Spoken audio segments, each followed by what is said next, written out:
ANC spokesperson Jackson Tembu has been released on bail of 500 rand for suspected drunk driving. He was pulled off the N2 in Cape Town this morning and has appeared in the Wynberg Magistrates Court. We understand he'll be back in court on the 24th of March.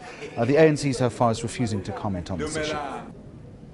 Well, joining us now is Adrian Botha, Director of the Industry Association for Responsible Alcohol Use. He joins us from Cape Town. Adrian, good evening. Thanks for joining us. So, two high-profile drunk driving cases over the past few days, one with devastating consequences. Does this speak to a bigger societal problem here in South Africa? Nikki, may I just, if I may, just start by expressing our most deepest sympathies to those family and the friends of those youngsters who tragically lost their lives.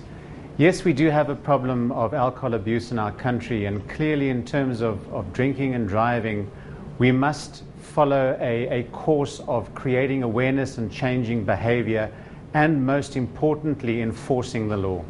How effective have the campaigns that we've seen thus far in preventing or making that link between drinking and driving, making sure that it is dangerous? How effective are those messages?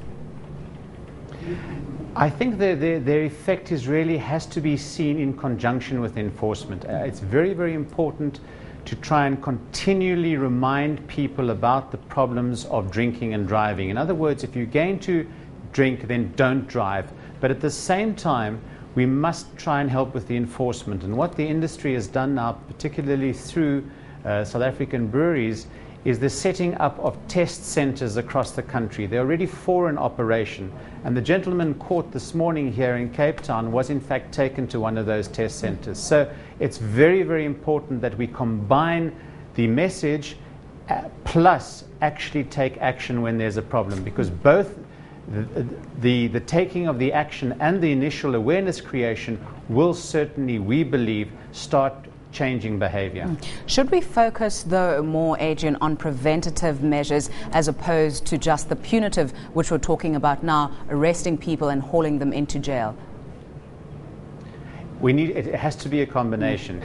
I think people, certainly they listen much better if they know they have something that's going to affect their lives down the line. And it's unfortunately, I think, human nature. So it is a combination. But clearly we must continue with the campaigns that we have been running on ETV now for a number of months, and in fact we launch again on the 17th of March on your particular channel on DSTV.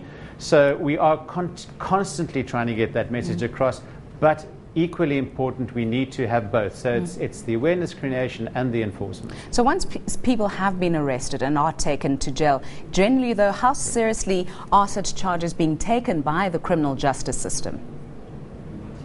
I think more so than before. There was always a great gap between the person getting caught and their testing and etc., etc., etc. And there were many ways and means of getting off.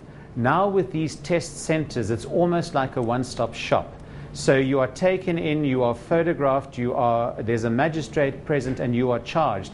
In fact, I just saw the figures today in the Cape testing centre. There have been over 1,600 convictions in the last 3 months. So we are starting to see a difference. So people will start getting the message that if you are going to do this, you will be caught and you will be punished. And once people are convicted, are they facing very stringent measures from the law, or are they still getting a slap on the wrist still? I think we are starting to see a greater move towards real stringent messages. I mean, there have been cases, and I'm sure I don't have to mention names, but there have been certain celebrities that appear to have got off with that proverbial slap on the wrist, and that doesn't help. You know, the law is there, the punishments are in the law, and we must just follow that course. We need to actually make sure that there, initially at least, are some high-profile people who are actually sentenced and punished for their crimes.